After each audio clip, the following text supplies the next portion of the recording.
Welcome to another episode of Mexican in the Kitchen. This summer, I spent some time in Barcelona and it was a great experience. I want to share a bit of what I ate with you. We arrived kind of late to Barcelona, so we wanted something quick and easy. We ended up walking into this place called Vocados because we liked how it looked and we liked the name. It's a really nice wordplay there. The menu has a bit of everything, so it's a nice place to go with a bunch of people. I'm sure everyone will find something in there. I ordered the tuna poke bowl. It was really nice, really fresh, very nice flavors. I had to order a beer and also some sweet potato patatas bravas, which were really nice. We tried a mojito, which was really fresh, and we also ordered the vegan carnitas tacos because we were just really curious. As a Mexican, I was ready to be disappointed, but these were really nice. Very different to what carnitas tacos would usually be, but this was definitely a nice twist on them. The next day, we were ready to start exploring Barcelona, and the first stop was El Nacional. El Nacional is a great concept. I really loved it. It's a wide open area. It has 4 restaurants, 4 different bars. You can just walk around, check what they offer, and then you can decide where you want to stay. I'm not gonna lie, it was very hard to decide where to stop, but at the end, this was my first time in Spain, and I wanted to try some tapas, so we stopped at La Taperia. This place is really beautiful. The staff was really friendly. The service was really on point. And this is one of those places that next time I'm back in Barcelona, I will definitely visit again. It was a really hot day, so we ordered some tinto de verano just to freshen up and some white wine for starters. We started with the classic patatas bravas, some potatoes with spicy sauce and aioli, gambas al ajillo, which is basically garlic shrimp. We ordered some calamares a la andaluza, which is deep fried squid with some mayo, the classic pan tomate, which is just some bread with a tomato that you can spread all over it and add some olive oil. Also ordered a bomba or bom. It's a classic Barcelonan tapa. And I'm going to show you here. It was really nice, very crispy on the outside, creamy on the inside. This is one of those that you definitely have to try if you happen to come to Barcelona. In the description you can find the address and the links to all of these places. In case you see something that you want to visit, you can find more info there. The next place we tried was Tobogán or La Gallega in Plaza Real. We stopped here because Plaza Real is a beautiful place. It's very touristic. It's a really nice place to just sit down, watch people walk past and enjoy a drink. Just enjoy a bit of the shadow in this weather. It was a good place to have a break from all the walking, have some mixed paella. We also ordered the chicken paella, and I must say my rice was cooked beautifully. The food was fresh. The service was really friendly. I honestly don't know if this is the real deal with the paella, but it was definitely an enjoyable meal. If a steak is your thing, then you definitely don't want to miss Solomillo. Solomillo is a beautiful place where they serve high quality meat. You can choose the breed, the weight, and your sides. I had a 250 grams ox steak. This has to be one of the most flavorful steaks I've ever had, and every bite just melts in your mouth. As sides, I had the creamiest mashed potatoes I've ever had. I had some bone marrow, some padron peppers, and some glazed carrots. The service was excellent. They were recommending which wine to pair with my steak, which was an excellent choice. This must have been one of the best services we had during the whole trip. One of the best tips we got before the trip was to stay in the Gothic Quarter. We were comparing a few options and we decided for Hotel Rialto, which happened to be a really nice hotel. Considering the location, how clean the hotel is, how friendly the staff is, how great the breakfast was every single day, I think this was a very, very good deal. Breakfast is quite hearty, a lot of options. It's one of those where you can have a really big breakfast and then just go out, walk during the whole day, and then just have a nice dinner, and you probably won't need anything else. A few blocks away from our hotel, there was this place called El Cercle. The reason why we noticed this restaurant is because of the terrace. And when you're living in Finland most of the year when the weather is not the best and you have this beautiful summer weather, you of course want to enjoy a terrace, have a drink, and good food. Here I ordered the lamb leg on a tomato sauce with some roasted potatoes and some caramelized onion. It was beautiful. The meat was just falling off the bone. We ordered of course some drinks and this beautiful pollo de pages. I've never heard about it, but it was a roasted chicken with some potatoes and some fruits, some nuts. It was just a beautiful, sweet and savory kind of dish. Overall, I think this is a great place to just sit down, have a nice drink and enjoy the old city vibe.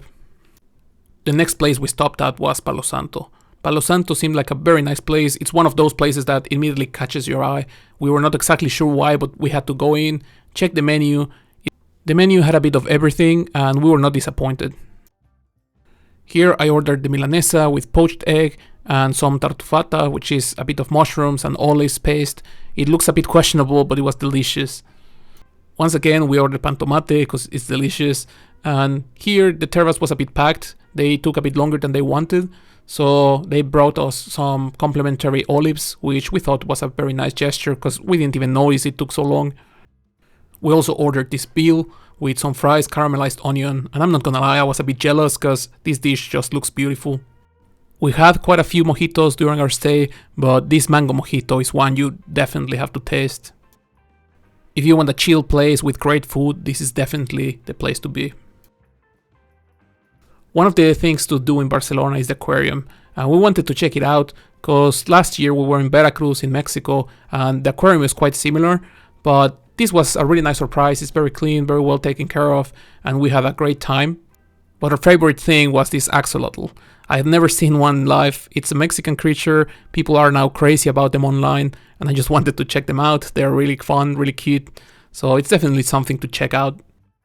During this trip, we were checking a few places, and we already had a list of just a few that we wanted to visit for sure, and one of those was this Pez Vela. This place did not disappoint. It turned out to be a beautiful place next to Barceloneta beach. Here I ordered the ceviche with leche de tigre, which is one of the most beautiful ceviches I've ever had. Then I also had this pan tomate, of course. It's also one of the best ones we had during this whole trip.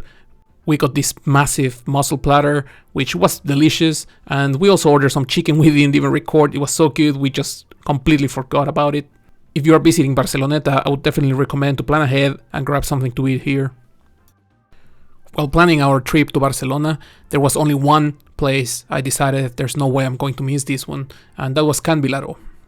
This is one of those small family-owned businesses with a lot of loyal customers, and at the first visit you will immediately understand why. This place has been around since 1967, and it's easy to understand why. We had some olives as an entry. Of course, there has to be some bread on the table and a beer. The reason why I visited this place is to try capipota. Capipota is a Catalonian classic. It's a dish that might not be for everyone, but I found it beautiful.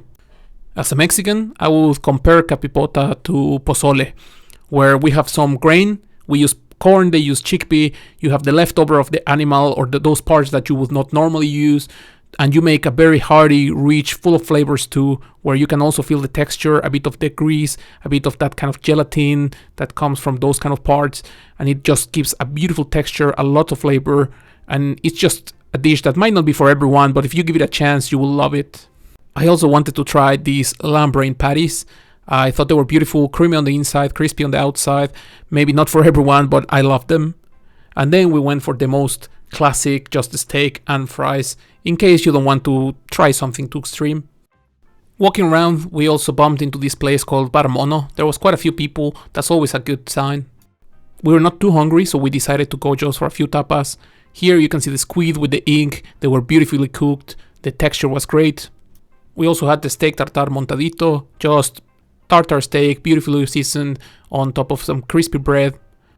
We also tried the pulled pork bao. It was quite interesting, we really liked it, and the service here was amazing. While walking around the alleys in Barcelona, we bumped into this place called Momo. This immediately caught our eye because it was full of art, very interesting decoration we definitely wanted to try. Here we started with the classic pan tomate and patatas bravas. Here I decided to go for something a bit more different, and I went for the black paella, which is something I had never tried before. I have to say the flavor was way better than the looks. It looked very weird, but the flavor was rich, beautiful, you can taste the seafood, the rice was beautifully seasoned. Here we also tried the chicken skewers, which were delicious, quite juicy and tender. On our way to the hotel, we looked into this place called Santa Vegana, just out of curiosity, and it turned out to be a hidden gem. It's some place you definitely have to check. I'm sure you can tell we're not vegan, but we looked into the desserts they had, and they just looked so beautiful we had to try. I think these tarts looked beautiful, the flavors were amazing, and if you wouldn't have told me these are vegan, I would probably not have guessed. Even if you're not vegan, I would definitely recommend to visit this place. It's beautiful, and everything we tried was really good. The last place we visited was Café Kafka. This place had a bit of a fancy decoration, but then it had a really relaxed atmosphere, the service was great, very friendly. The reason why we stopped was the terrace was full of life. They had some live music outside. It was a really nice area, so we decided to check it out, but there was no table, so we ended up going inside, which was an even better decision because the AC was great. There was also barely any people inside, so it was quite intimate, very cozy, quite nice. Here we have a grilled octopus. Texture was spot on, and the combination of flavors with these beautiful mashed potatoes went very nicely. The ham croquetas were also beautiful, creamy on the inside, crispy on the outside. We also decided to try vermouth since it's a classic here, and if you happen to be in Barcelona, you definitely have to drink one of those. Finally, we couldn't leave Spain without having some churros. This churreria is one of the most famous, very popular, there's always a line, and there's a reason why. These were delicious, you definitely have to try. I hope you liked the video. Press like, subscribe, activate the bell, share it with your friends, write any questions or comments below, and see you in the next one.